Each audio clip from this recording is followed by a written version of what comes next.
Hi guys! Welcome to my vlog. Sa lahat ng hindi pa nakakakilala eh. Sa lahat ng hindi pa nakakakilala sa akin, it's me, Ray Ray. They call me Ray Ray here in the United States. So kung nakikita nyo guys, super wet yung buhok ko kasi nga bagong shower lang ng first. Bagong shower. Sana may shower. So, yun guys. Yun, papatuloy ko muna yung buhok ko before ako. Mamaya, lalabas kasi ako kasi mag-shovel ako ng snow kasi super snow guys. Yan, tignan nyo yung blower ko. Thank you to my husband. Bilan ako ng blower. Yan, minsan tinatamad talaga ako mag-blower guys. Kaya, minsan kasi hindi naman uso sa Pinas na ano, diba? Hindi naman uso sa Pinas na magpatuyo pa ng ano ng buhok, diba? Kasi nga, pag halimbawa, papasok ka sa school or papasok ka sa trabaho, pag hindi wet yung buhok mo, pag hindi basa yung buhok mo, sabihin hindi ka naligo. So pupunta ka na, 'di ba? Pag pupunta ka ng school dapat ano ka nakaligo para looking fresh. Hindi ko naman alam na dito pala ano sila, yung parang dapat tuyo na yung buhok mo, dapat pinapatuyo mo yung buhok mo. Yun, ganon. May pag sila. Ako pa naman tamad kasi nga masyado na long hair lalo ko. Super long na siya and hindi ko na siya napapagupitan kasi nga ang mahal dito ng pagupit. And yung asawa ko naman sabi niya, okay lang naman sa kanya na dapat pumunta na daw ako ng salon, magpasama daw ako doon sa kaibigan niya. Kaso nga nahihiya naman ako, ayoko nga. Bakal na to. Tinitrim-triman ko na lang siya guys. Ako na lang nagtatanggal-tanggal ng split ends. Go naman person. But anyway, char. So yun, tingnan niyo guys kung paano ako mag-blower ng aking mahiwagang bahot. So anyway guys, bago pala ako mag-blower ng aking mahiwagang mahiwagang hair lalo. Maglalagay muna tayo ng cream. Olay lang yung ginagamit ko guys. Pero ito kasi yung moisturizer kasi nga malamig dito. Nadadry yung mukha ko kaya need natin maglagay ng moisturizer. Naglagay na tayo. Ito lang guys. Ito lang yung paglagay ko. Yan ko lagay guys. Nag-try din pala ako ng yung purple na olay. Grabe yung nangyari sa mukha ko guys. Tawag dito, nagka-allergy ako guys. Yeah. That time naman kasi, excited pa naman yung asawa ko kasi nga may PRI show kami, may PRI show yung asawa ko, and gusto niya akong isama doon, para naman matutunan ako, di ba? Tapos ang nangyari, kinabukasan yung mukha ko mukhang sanga guys. Ba't sinama niya pa din ako kasi nga alam niya? Yun. So bali ito naman yung ginagamit ko guys, and maganda naman siya sa mukha guys, tingnan niyo. Yun, mag-blower na tayo guys. So ayun na nga guys, nagbo-blower na pala ako ng mahiwaga kong long hair do. Hello. So anyway, after ko pala mag-blower guys, mag-share pala ako about sa naging experience ko sa K1 visa interview. So wait lang guys, panoorin niyo muna ako of how I blower my long hair. So hi guys. So as I promised, mag-share ako about sa naging experience ko sa K1 visa interview. Bale, ang tips ko lang guys and advice ko na din na sana pag pupunta kayo sa embassy, make sure na doble, triple yung pag-check nyo sa requirements nyo, ha? And, kasi nga, sa first interview ko, may isang babae doon na konsul, may pinagdadasal ko na sana wag ako mapunta doon. Kasi may ini-interview siya na hinahanapan niya ng requirements, kaso wala siyang maibigay, guys. Kaya dapat make sure, ha? Make sure na kumpletuhin nyo yung requirements nyo. And, mag-search na din kayo kung ano pang mga dapat dalhin. Ganon. Kasi ang dami kong dala, guys. Tignan nyo. Ito yung dala ko sa embassy. Tapos may mga pangalan na din siya. Pag hiningi niya sa akin, maibibigay ko agad kasi naka-file na siya guys. Ganito lang yung gawa ko guys.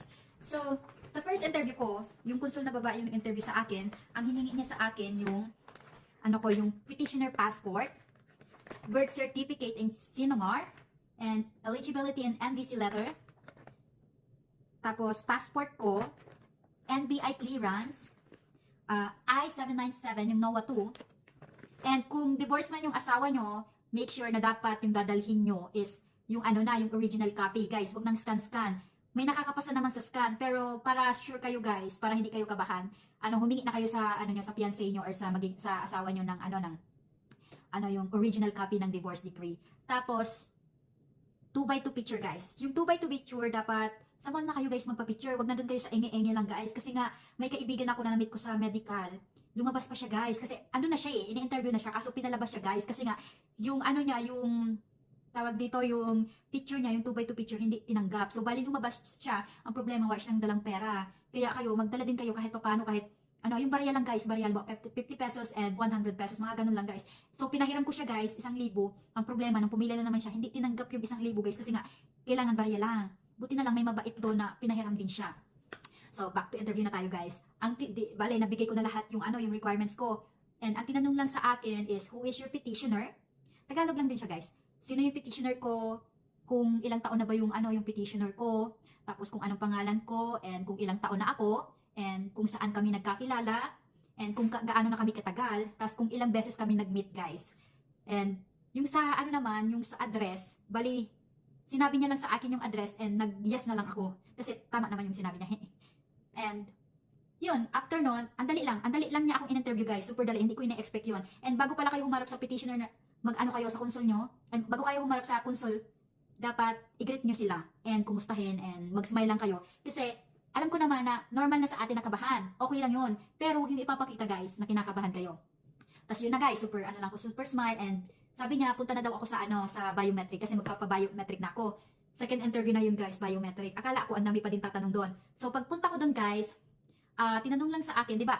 Hiningi lang sa akin yung DS-160 and yung passport ko. Tapos, ang tinanong lang sa akin guys is kung ilang taon na ako and kung kailan yung birthday ko, ganun lang yung tinanong. Tapos, inascan niya lang yung ano ko guys, yung kamay, ganun lang. And, ano na, doon ako sa final interview. Final na siya guys. Pag harap ko, pag yung tinawag na yung pangalan ko, nakalimutan ko kung ano yun guys, kung anong number yun. So, bali, tinawag na yung pangalan ko, and swerte ko naman kasi yung nag-interview sa akin, super linaw, super fluent siya, and super linaw niya ng pagkakabigkas niya. Kasi yung iba guys na konsul doon, hindi mo maintindihan guys, kasi nga iba-ibang ano siya, iba-ibang lahi.